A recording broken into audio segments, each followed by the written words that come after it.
नमस्कार, आप सब लोग का चमनवाणी न्यूज़ में स्वागत है। आज भिंड में हमारे वरिष्ठ पत्रकारों और सामाजिक कार्यकर्ताओं के द्वारा एक जागरूकता अभियान चलाया गया, जिसमें बेटियों को गुड टच और बैड टच को लेकर जागरूक किया गया। इस अभियान के तहत ग्राम इतहर के शासकीय हाई स्कूल में कार्यशाला आयोजित की गई। गलत मार्ग पर ले जा रहा, गलत निगाह से देख रहा हो, अगर कोई लड़का अगर हमारा रिश्तेदार भी अगर हमारा सिर पे हाथ रख रहा है तो वो गुड टच है। क्या है? गुड टच है। जोर से बोलो, क्या है? Good touch. सिर पे हाथ रख रहा है, गुड टच है। ठीक है, यहाँ हाथ रख रहा है, गुड टच है। ठीक है, उसने अगर चेस्ट पे हाथ रख दिया, बैड टच। तत्काल उसको बैड टच की आवाज जरूरत पड़े तो चरण कनपट्टी से झापड़ से टच कर दिया। ये हम जानते हैं कि क्या गुड टच है, क्या बैड टच है। कोई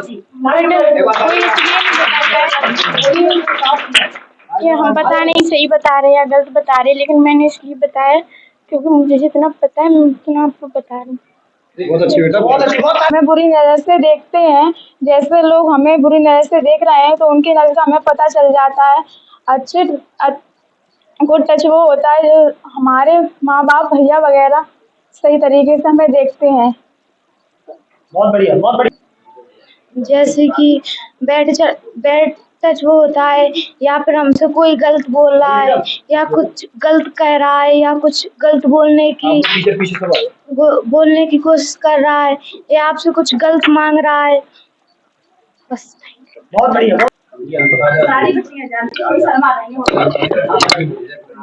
जो लड़के मुझे बुरी तरीके से देखते हैं उनको मुझे देखना नहीं चाहिए, उनसे दूर रहना चाहिए।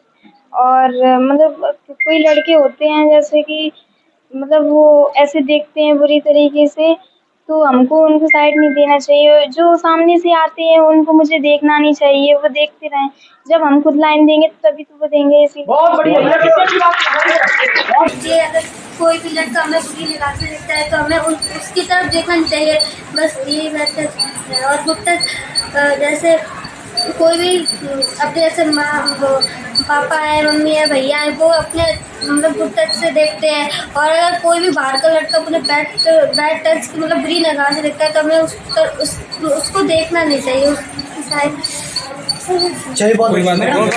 स्कूल एहसार से बच्चों को जो सर ने अभी जो कैंप लगाया गया है, इस कैंप में जो गुड टच और बैड टच के बारे में जो कार्यशाला रखी गई है, और हमारे जितने पत्रकार बंधु आए हैं उन सबके हम आभारी हैं। तो हम आपको बच्चों को बता दें, देखिए गुड टच और बैड टच क्या होता है। देखो, जितनी भी लेडीज हैं या बच्चियां हैं, इनमें एक विशेष गुण होता है। विशेष गुण हर एक लड़की में, हर एक मतलब जो है महिला में एक विशेष गुण होता है। वो नज़र से तुरंत पहचान लेती हैं कि इसकी भावना क्या है। सबसे पहले जो नज़रिया होता है, जब उसकी नज़र बदलती है तो उसकी भावनाएं बदल जाती हैं। अगर वो अच्छी नज़र से देख रहा है तो उसकी भावनाएं अच्छी हैं। और ये एक विशेष गुण है लड़कियों में, महिलाओं में, कि उसने नज़र से पहले देखते कि इसकी नज़र क्या कह रही है। तो एक तो सबसे पहले नज़र में ही पहचान लेती हैं कि जी हमारा क्यों इधर घूम रहा है, कहाँ है, पहले नज़र से ही पहचान लेती हैं। और ये लड़कियां अब क्या है, लड़कियां कुछ भावुक भी बहुत होती हैं, इमोशनल बहुत जल्दी हो जाती हैं और उनकी भावनाओं में बह जाती हैं। पहचान तो लेती हैं, लेकिन उसने अपना जो नाटक किया, अपने आप को उसको गिड़गिड़ाया कि अब तुम ही सब कुछ हो, तुम्हारी ज़िंदगी हम गुजार देंगे, मतलब तमाम प्रकार के जो प्रलोभन देता है, बस ये कमी भी है लड़कियों में कि उन्हीं भावनाओं में वो बह जाती हैं। पहचान तो लेती हैं, लेकिन फिर वो इतनी आगे नहीं सोचती हैं कि ये अभी तो जो कर रहा है और साल बाद 6 महीने बाद ये क्या करेगा। एक बात तो पहली तो नज़र है, आप नज़र से ही पहचान लेंगे, जैसे हम भी बोल रहे हैं। अब रही टच करने की बात, तो पहले तो माँ बाप भी देखते, देखिए इन्हीं आँखों से हम बहन को भी देखते हैं, इन्हीं आँखों से हम माता पिता को देखते हैं, इन्हीं आँखों से पत्नी को देखते हैं, सभी को देखते हैं ना। और इन्हीं आँखों से हम बहन को, अपनी लड़की को देखते हैं। तो सिर्फ क्या है, नज़रिया। और नज़रिया आप आराम से पहचान लेती हैं, वो अलग चीज़ है। कि आपने पहचान लिया पर उसके इमोशनल होकर के उसके बहकावे में आकर के आपने गलती कर दी। तो पहला अब आता है टच वाला। तो जब नजर ही उसकी आपने पहचान ली तो टच के तो आगे का काम है, बाद का काम है। तो वो नजरिए में पहले बता दो घर वालों को। जैसे हम टीचर हैं, स्कूल में आते हैं तो हम प्रिंसिपल हैं, हमारे सब गुरु हैं, तो तुम्हारा काम ये है कि अगर आपने पहचान ली कि सर ये लड़के की नज़र अच्छी नहीं है, तो हमारे शिक्षक हम खुद स्वयं हम उसको मॉडिफाई कर दें। ये अवस्था ऐसी होती है। इसलिए आपको नज़र से अब टच जब करेगा तो फिर उसका दूसरा एक्शन होता है कि माने वो लड़का ज़्यादा उद्दंड है, तभी वो टच करेगा। और जब वो तुम्हारी नज़र को समझ लेगा कि ये भी हमें कुछ जो है प्रेफरेंस दे रहे हैं, तो हमारा कहने का अर्थ ये है आप लोग बेझिझक होकर के आप उनको पहचान, चाहे वो घर हो, चाहे परिवार हो, चाहे रिश्तेदार हो, चाहे भाई हो। टच का तो बाद का काम है, पहले नज़र से ही काम शुरू होता है, ठीक है नहीं।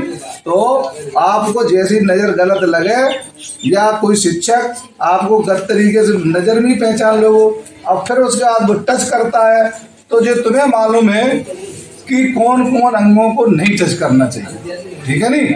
तो अब आप उनसे सावधान रहें, उनसे दूरी बनाएं। और फिर भी नहीं मानता है तो सबसे पहले अगर स्कूल है तो गुरु से बताइए, या गुरुजी है उसमें संकोच वाली बात नहीं है कि आप कहीं सर वैसे तो बता सकते साहब जी गलत तरीके से देख रहा है हमको जो कोई हो। अगर घर परिवार में है तो सबसे पहले बताइए माँ ही उसको सबसे पहले जो चाहती है बच्चे को। भाई वगैरह तो अपना रुख बदल देते हैं, लेकिन माँ कभी अपने बच्चे के साथ में गलत होना पसंद नहीं करती है। तो तुम्हारा काम है मम्मी को बताओ, ठीक है। स्कूल वगैरह है तो हमें बताइए, टीचर को बताइए, हम आपकी समस्या सॉल्व करेंगे और आप बेझिझक होकर के पढ़िए और कोई टेंशन नहीं। बस अर्थ जो उसने सेवी ने कहा था कि अगर उसने नजरिया गर्दन बदला और तुमने भी बदल लिया तो बाय ना मीडिया वाले कुछ कर पाएंगे ना हम कुछ कर पाएंगे, ठीक है नहीं। और आपका जिस उद्देश्य से यहाँ आती हो, तुम्हारा उद्देश्य क्या है? पढ़ना। तो अपने मूल उद्देश्य को देखोगे, अगर तुम्हारे दिमाग में रहेगा कि मैं जिस उद्देश्य से यहाँ जा रही हूँ तो वो आप उद्देश्य पूर्ति करें। और शेष जो हमारे इन सभी पत्रकार महोदय को सभी को धन्यवाद देता हूँ कि यहाँ पर आए और इस कार्यशाला में बच्चों को गुड टच और बैड टच के बारे में बताया और हमने अपनी जो बात कहनी थी वो सबको बता दी और सभी को धन्यवाद।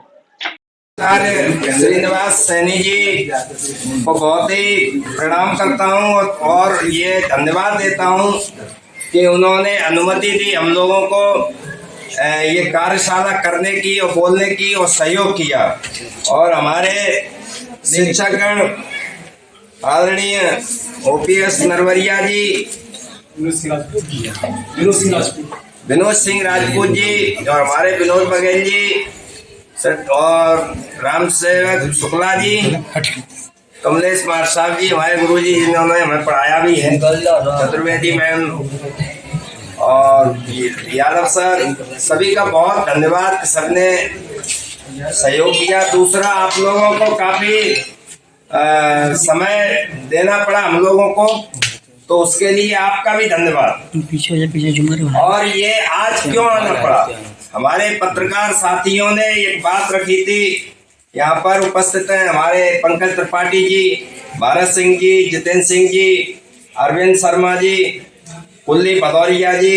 इन सब का एक प्रश्न था कि कई जगह गाँव में जो स्कूल होते हैं दूर दराज इलाकों में, तो हमारे जो बच्चे पढ़ते हैं अमूमन स्वाभाविक है कि आर्थिक रूप से हम लोग इतने सशक्त नहीं हैं, हम भी उनमें से ही हैं। और तो क्या होता है कि हमारी जो बेटियां हैं या उनके जो पिता हैं, उनकी माता हैं, तो वो भी कम पढ़े लिखे होते हैं, किसान होते हैं या मजदूर होते हैं, या पिता अहमदाबाद में नौकरी कर रहा होता है या जयपुर में कर रहा होता है, माँ अकेली रहती है यहाँ पे गाँव में। ऐसा है, आप में से भी कई लोगों के होंगे पिता बाहर। कितने लोगों के पिताजी बाहर हैं? हाथ खड़ा करिए, देखिए काफी लोगों के बाहर हैं। तो क्या है कि कई बार ऐसी स्थितियां होती हैं कि हम संकोच में और शर्म बस हम जो है कई बार कोई भी अन्याय हमें सहन नहीं करना है। हमारे बीच से ही रानी लक्ष्मीबाई हमारे बीच से ही निकली हैं, महारानी अवंतीबाई हमारे बीच से ही निकली हैं, अहिल्याबाई होलकर जी हमारे बीच से ही हैं। वो भी तो एक बेटी रही होंगी और उन्होंने कभी अपने आप को अन्याय के सामने, अत्याचार के सामने, जुल्म के सामने कभी भी असहज और अपने आप को झुकाया नहीं है। और हमारी जो आर्थिक स्थिति है इसे देखते हुए हम अपनी, या हमें कोई परेशान कर रहा है उस वजह से हम अपनी पढ़ाई नहीं रोक सकते, क्योंकि शिक्षा ही एक ऐसी चीज है जो शेरनी का दूध है, जो जितना पिएगा उतना दहाड़ेगा, और ये बात सभी के लिए लागू होती है।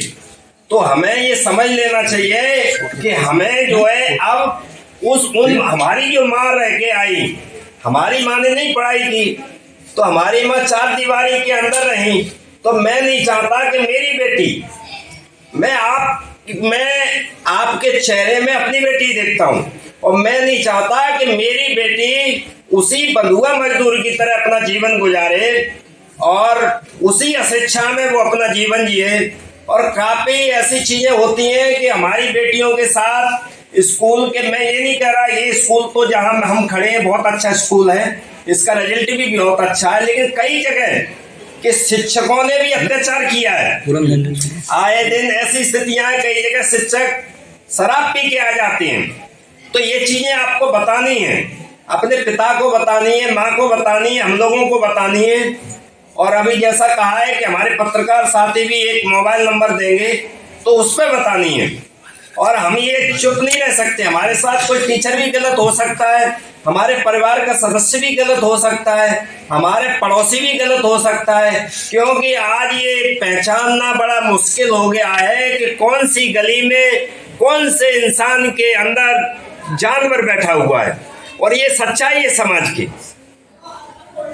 इसमें कोई दो राय नहीं है, ये सच्चाई है। हमारी बेटियों को ईश्वर ने, जैसा प्राचार्य जी ने कहा कि बिल्कुल इसमें कोई शक नहीं है, हम नज़र से ही पहचान लेते हैं, हमारी बच्चियां नज़र से ही पहचान लेती हैं कि सामने वाला कैसा व्यक्ति है, और उसी हिसाब से हमें उसके साथ बर्ताव करना है।